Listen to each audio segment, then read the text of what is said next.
Georgi, I asked you to prepare a picture, which is for you the adult education in 2035. Can you show me and describe the picture?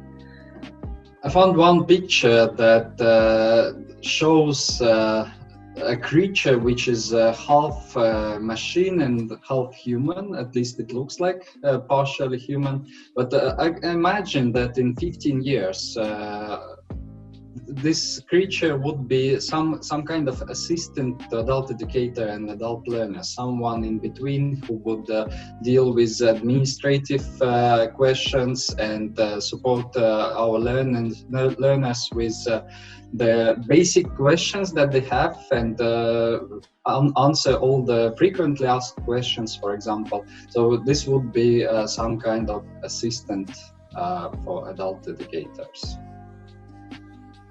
Yeah, sounds exciting. Would this assistant be in the classroom? If the training course is conducted in the classroom, they might be, but mostly I imagine that this assistant would be a machine that deals with the administrative matters before the course, during the course, and after course, independently from if it is being held online or face-to-face. Mm-hmm. Yeah, thank you. So you imagine that the adult education in future is automated a lot? This is a very good question, if it will be a lot automated, but I can imagine that some part of teaching and creating a learning environment and then administrating learning will be automated. So rather it will be less automated than many other fields of economy, but some part of automation with simple tasks will be there, I suppose. Mm-hmm. And then let's come back to our questions. Yeah, thank you for this introduction. Can you tell us a bit about yourself? Yes, I work as adult educator already 15 years, and I have studied Andragogy, researching how do adult educators analyze and reflect their work.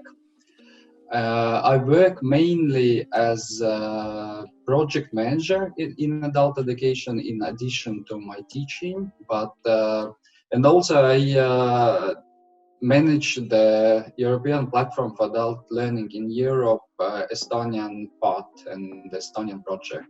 This is my main duty last 5 years. Mm-hmm. And this month we were in social isolation, all of us across Europe. So how do you feel about this? Did you have any discoveries during this period? Yes, before this period, I had a very intensive and very active period of work over I think 1 year or a little bit more. So for me, it was a very good relief to finally have a legible reason to stay at home, not to travel somewhere, not to go somewhere. So for me, it was really a good opportunity to take the pace down and concentrate on my project management work and on my editorial work. So for me, it was a very good time to have rest and to concentrate. Yeah, and what do you think the people will learn from this period? I can imagine that for some people it might have been struggling not to be able to travel, not to be able to go out of their homes to see other people. But this is a very good question. Why are we struggling spending time with our close one, the most close people with whom we live, and also it is important for these people who were able to work from their homes is to create the working environment, but also the learning environment for themselves, the physical environment in which they spend their time. And I hope that even those people who had doubts of work from home, working from home office and remote work in general, they will understand that it is possible, and in some ways it is even more efficient than working from usual office. And what about their learning habits, for example? Yes, as we understand, the whole learning, especially in Estonia, has been transferred to online resources, to distance learning over the past 2 months. And myself, together with the Ministry of Education and Research of Estonia, we created a webpage, dedicated webpage, a landing page for all e-learning courses which were conducted during this period and will be conducted over upcoming month. And I believe that people are getting more and more used to e-learning, and if still in beginning of March we thought that e-learning is a future. Now it has become something that is already there and is there to stay forever. Mm-hmm. What inspires you in your professional development these days? As I work as an editor for EPALE platform, the main inspiration comes from the results that I can see as an editor and as the project manager. I see that the platform is becoming more and more popular, and the number of visits and the time spent on the platform is increasing rapidly, especially during last month. And of course, all the community stories that we are collecting from our users, from adult educators, and all the resources that they are uploading, and the general pan-European response from adult education field that our colleagues and we in Estonia ourselves, we are creating toolkits, resource toolkits for adult educators, and we are gathering good examples, good practice examples, how to support our learners in this time and in their learning. I think it is really inspiring how this crisis becomes an opportunity, and how it helps to develop our sector. Mm-hmm. Right. And if we move to adult education in 2035, so this period definitely had a rapid influence on the development of adult education or distance learning in adult education. But how do you in general imagine adult education in 2035?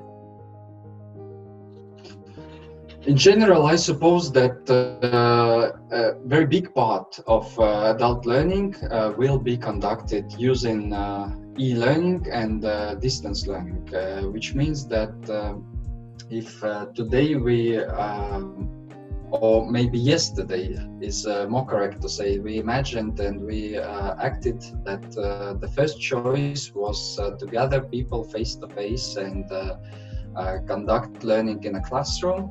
I believe that the more common choice in 15 years, in next 15 years, will be to provide e-learning opportunities and use face-to-face meetings as some kind of addition and motivational treat for learners and for adult educators themselves.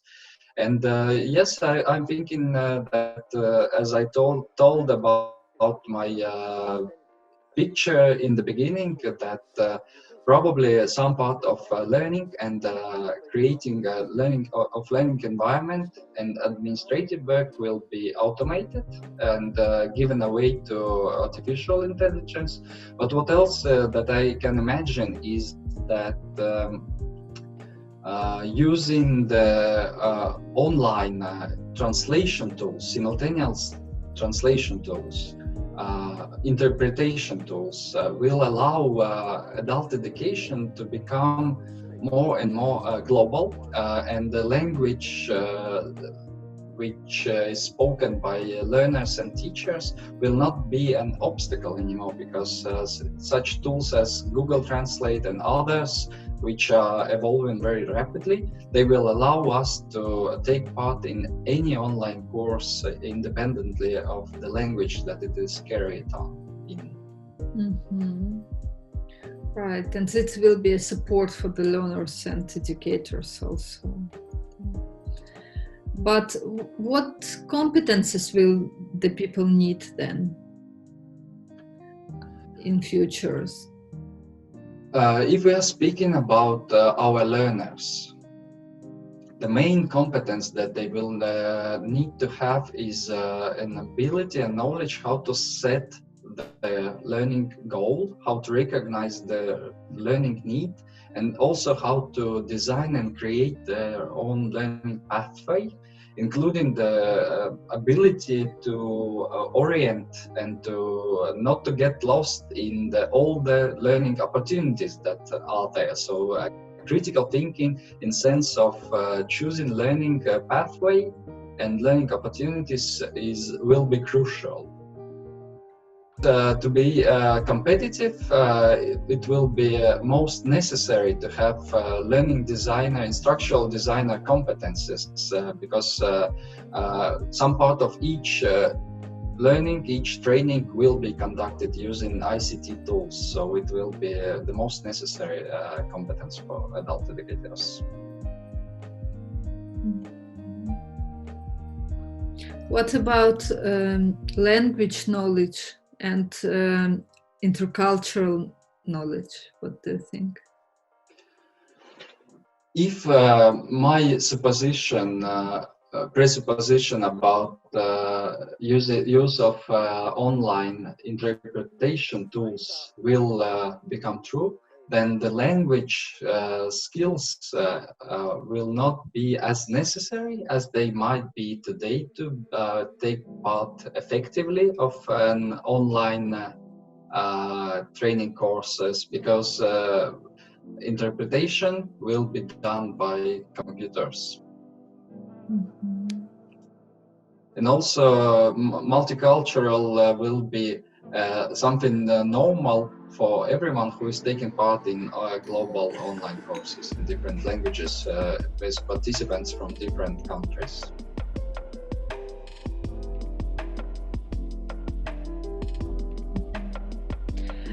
If we talk about people who are the most vulnerable nowadays, so long-term unemployed people or elderly people who have low digital skills, what do you think, how will the education for them change in the future?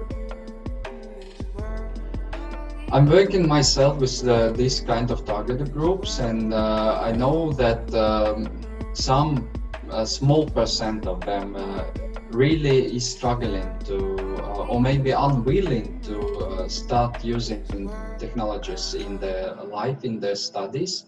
But the vast majority of this kind of learners who have been away from education, from work for a long time, or who do not have sufficient digital skills are willing and able to learn to use these technologies and these opportunities if they have a supportive environment, if they have sufficient support from adult educators and from their peers in the group of learning group.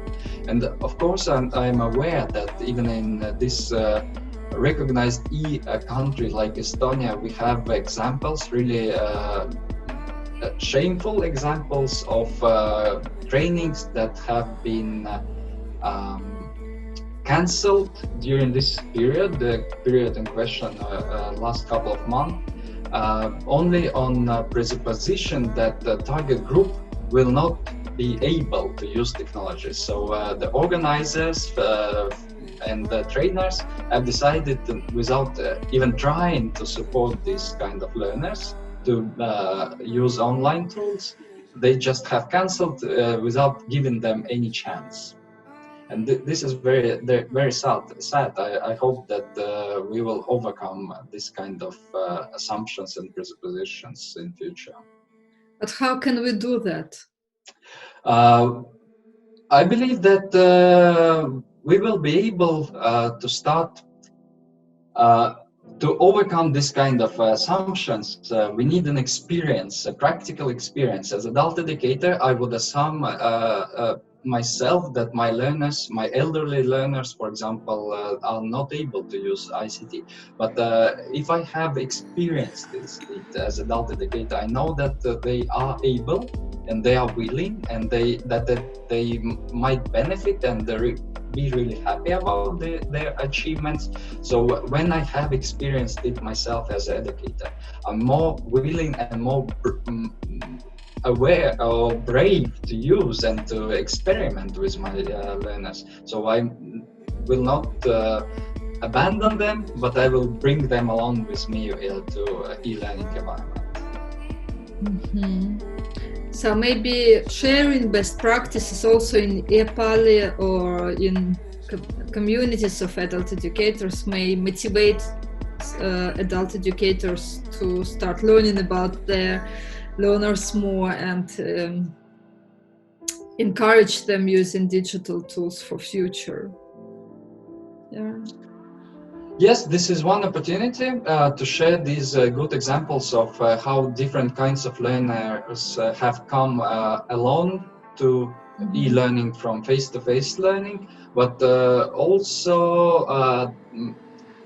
our competency models for adult educators and our training of trainers that we are conducting today based on these competency models. They must react quite rapidly to the change situation, and I personally believe that instructional design and competencies necessary to create and conduct distance learning and e-learning must be essential in any competence model of adult educator today. Of course, it is arguable, and definitely the occupational qualification standard will in Estonia will develop in this sense, but most supposedly it will be some kind of an optional competence that educators will develop and will achieve and prove that they have, but it must be there. And if we value this kind of competencies on the national level, on the community level, then it will become normal for our colleagues, our peers, adult educators, to try to experiment with e-learning and to learn that it is possible, it is there, and it is accessible to most of our learners. Thank you. Another issue which we are having is the discussion about hard and soft skills. So what is more important, how much attention shall we pay to both, and what will it be in future? What do you think? Do you believe that the world of the future will be project-based? And what is like the balance between hard and soft skills will be kept?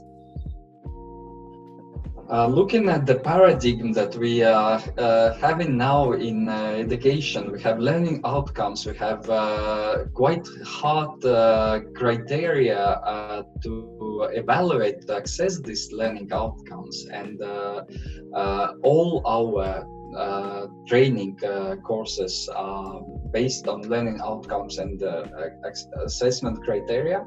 I think we are already in a project-based world, and it is not going to go disappear anywhere. It is there to stay, and of course we will continue using that. And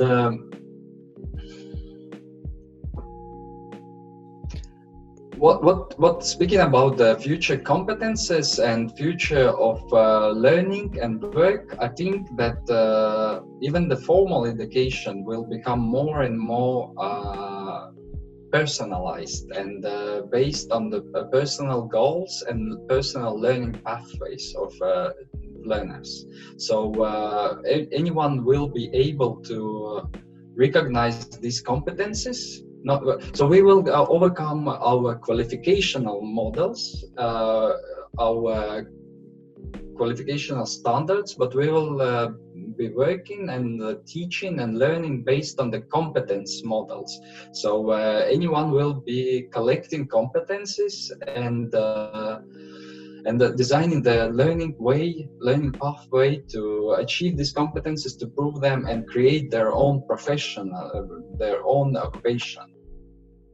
So the personal profile you need. Personal profile without even maybe there will not be any name for this occupation that someone is acquiring and creating, and maybe it is not even necessary that we have to put labels on something like that in the future. So and applying for a job in my imagination and looking at today developments on the European level, like for example the new Europass platform, which is already a step towards this personal learning pathway and competency-based, skill-based tool. I think that in 15 years it will be quite a normal way how to apply for a job, that you will just prove that you have these and these skills, and employers also will be mostly searching for skills, not for sets of competences. Right. What about the role of artificial intelligence in adult education? I probably will repeat myself that some part of administrative work, definitely, but also in e-learning courses, I believe that testing of learning outcomes, for example, might be delegated to artificial intelligence. Why not? It is quite easy to create tests and for example, conduct interviews and access these qualitative interviews by artificial intelligence. It is quite possible. Also, the machine reading of texts, probably reading will be replaced by listening quite a lot, because podcasts are already becoming more and more popular today, and in the future there will not be such need to definitely read text from paper or computer. You just can let the machine read it out loud to you. So basically I think receiving information thanks to artificial intelligence, it will be a little bit easier for us in the future. But don't you think it will influence people negatively? They will not have to read, they will not have to learn languages because everything can be translated. Yes, of course, it will make our lives easier in that sense. And already today we have research that is proving that reading texts from paper and comparing to e-books, for example, e-readers, gives us opportunity to understand texts better. But in corporate training, for example, I think that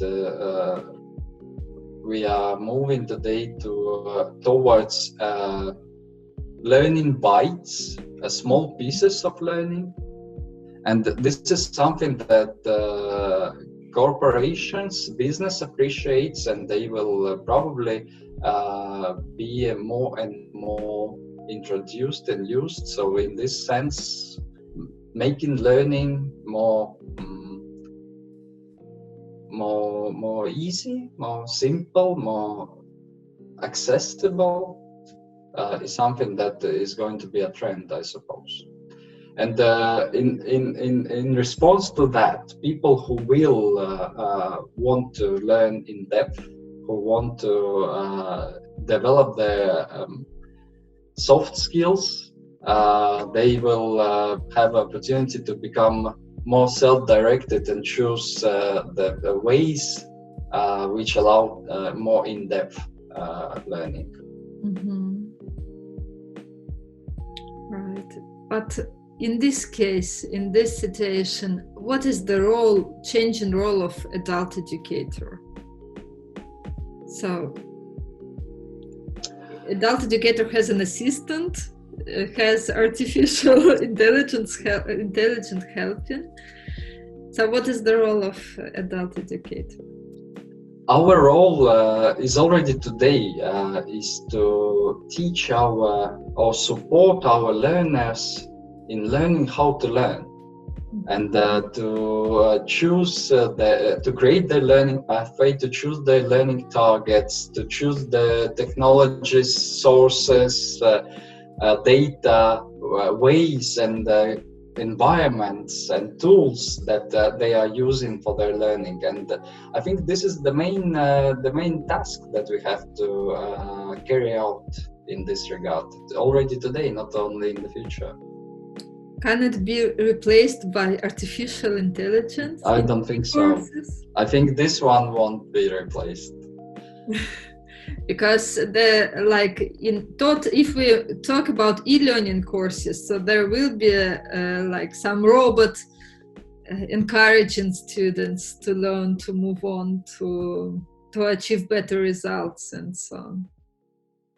And give feedback as well, because what is very time-consuming for adult educators is giving a personal feedback to their learners. And if some point some part of this task can be given to artificial intelligence, it also will allow us maybe to have more time to interact personally. Mm-hmm. And also, what can be replaced, I suppose, is creating a group environment and groups working in group skills and cooperation skills in learning. We need people for that. Atmosphere. Yes, and the atmosphere, of course, to make learning more pleasant. Mm-hmm. Mm-hmm. Do you arrange any e-learning courses? I do, not a lot, but we are arranging training course for adult educators who want to develop their e-learning, e-teaching skills. Mm-hmm.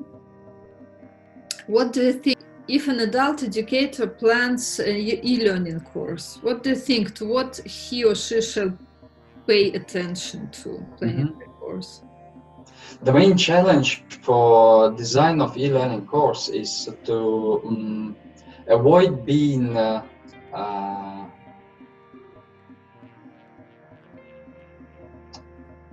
to step out of the comfort zone and not to step on the slippery way where you are just given lectures and given the possibility for your learners to be passive listeners. But the main challenge is how to create active learning environment in e-learning. I think, from my opinion, this is the most challenging. And I'm working with a target group of adult educators who have low ICT skills, and they all not even have, each of them even has an access to a personal device, some kind of their phone or tablet. So they are using only the computers that they have in the classroom for their learning and for teaching as well. So for them, they have just basic skills, very basic skills in how to use ICT in teaching, basically they know how to use Microsoft Office software and not much on top of it. So for myself, while I'm conducting this e-learning for this kind of low-skilled adult educators who will have tasks and who want to start using ICT skills in teaching, this e-learning course that we are conducting has to be really practical, hands-on course. And this is the main challenge in this case. But in future, do you see any challenges of e-learning in adult education? Not now, in 15 years.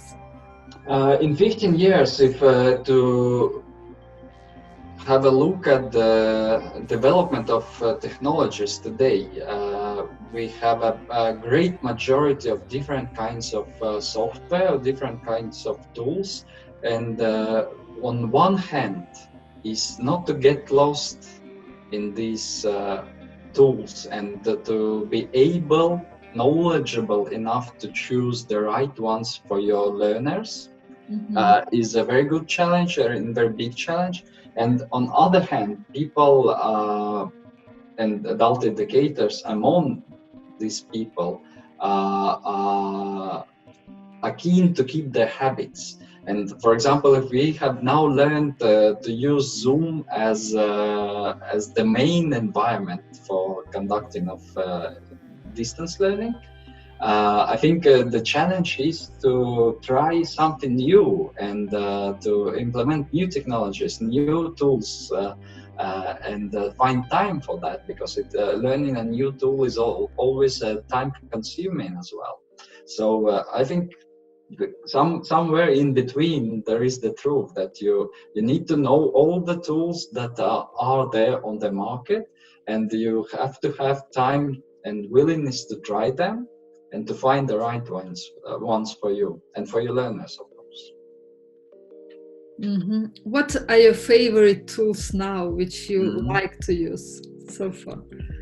So far, for this kind of interactions with group, the most easiest one I think is Zoom, but I have also used GoToMeeting quite a lot, and Microsoft Teams is very convenient because most of the learners have had the Microsoft accounts.